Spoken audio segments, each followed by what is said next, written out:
I'm here with designer Allina Liu. Very excited to be here for your presentation at New York Fashion Week. Thank you.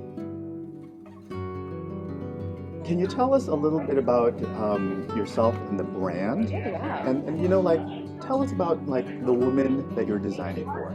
That's a good question. I get that question a lot, honestly, in terms of the woman I design for. Yeah. I will be very upfront and say there isn't really someone like in my mind, top of mind ever. Like, Okay. I don't really see my brand as like aspirational. I think anyone can wear it. And like in my, honestly, if you are happy, I'm happy. Like that's just like truly, I said something really cheesy to my husband last night. I said I felt like I was in the business of happiness really, because like when girls tag me wearing my stuff and they're like excited, it's so like, it's an honor, you know? So I don't really have a muse. I don't really have someone I design for. I just feel like if it resonates with you, then that's perfect. That's it. No, that's wonderful, and I think it allows you to reach more women, right? Yeah. And bringing that happiness and the joy to a lot more people. That's right. So that's fantastic. Thank you. Fantastic. Such a cheesy answer. No. We're being real here, so being honest real. and stuff. I don't know how any other way to be, so. All right, so the question everybody asks you, so we're looking at your fall-winter 25-26 collection. Mm-hmm. Tell us a little bit about it, the inspiration, and anything you want to share about it.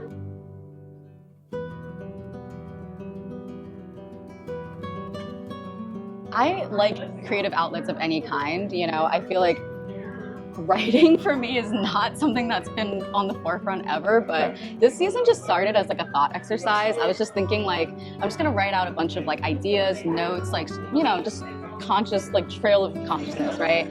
And then it just evolved into this short story, like a narrative. I showed it to my husband first, and he was like, this is the most depressing thing I've ever read. And I was like, you write what you know. But it essentially, it was really based off of Dogtooth. It's a movie. Okay. I can't really pronounce the director's name, so I'm not going to botch it, but it's an incredible movie. It is subtitled, but I really recommend it if you can give it a watch. Dogtooth. Dogtooth, yes, Okay. one word. And it's very creepy, so if disturbing is not your thing, I will warn you that it's graphic and it's very weird. Okay, this is really taking me to like, where is this going in terms of the collection? Always, yes. But pretty much, the collection is based off of the short story, and the short story is based off of two girls who live in a very isolated life. So they're pretty much sequestered away from the world. They only have each other, and then there's a little bit of like haunting of Hill House involved, so a possession and everything. So there is a narrative that was written and photographed also linearly for the storyline. So how the collection works into that is that the pieces are all, like, I like to say this is a very sleepy collection. It's very pajama inspired, you know.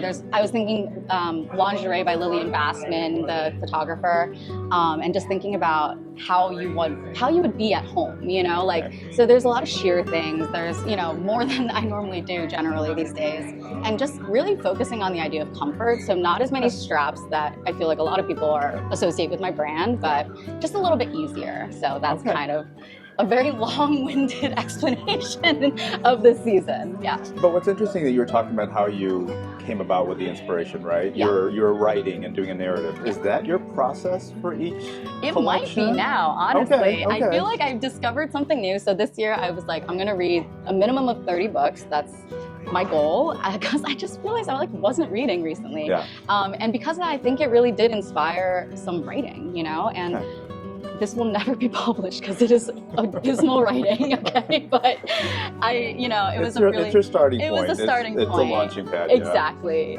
You get it. So generally, prior to that, I was kind of basing a lot of collections off of movies, so I feel like I'm a really big cinephile. That's great. And yeah, just like horror in general is like my bread and butter. So the fact that bread and butter is horror, yes, you know, and then I see your collections. It's very sweet. Yes. It's delicate. There's a big, I mean, there's a lot of femininity in it, right? Mm-hmm. And gentleness. Yes. To hear the inspiration or you're grounded. Yes. It's like, It's always weird, the right? jump from A to wherever is interesting. I think that's what is odd about it. There is like a subversive aspect to the clothing, you know, like whereas, you know, there's a lot of straps and stuff and bows, but and ties, but people think it's like, oh, it's coquette, it's very girly, but the reality is all of that is coming from BDSM, the subculture of kink.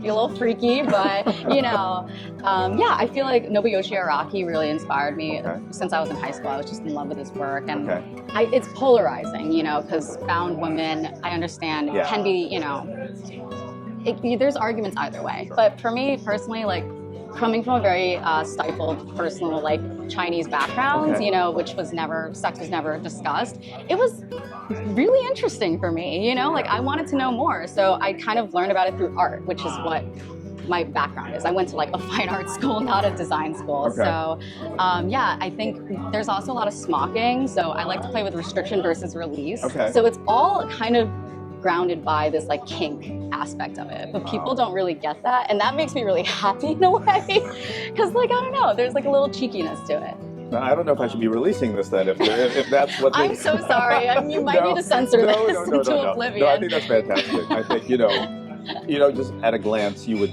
never in a million years, but then now knowing this, it brings another dimension to the clothing and stuff. Thank you. And it's interesting because your last collection for the spring season, all white, if I recall correctly. So it was all white, and then we had the middle girls in denim, and then the one in the center was in all black. So it was based on a cult. The smiles on all the models' face, it will never leave my memory again. Honestly, I still have nightmares. The girl in the front, her name's Paige, she was freaking terrifying, and she was the first one everyone saw, and they were all like, but yeah, I don't know. I really wanted this eeriness to it. I really wanted,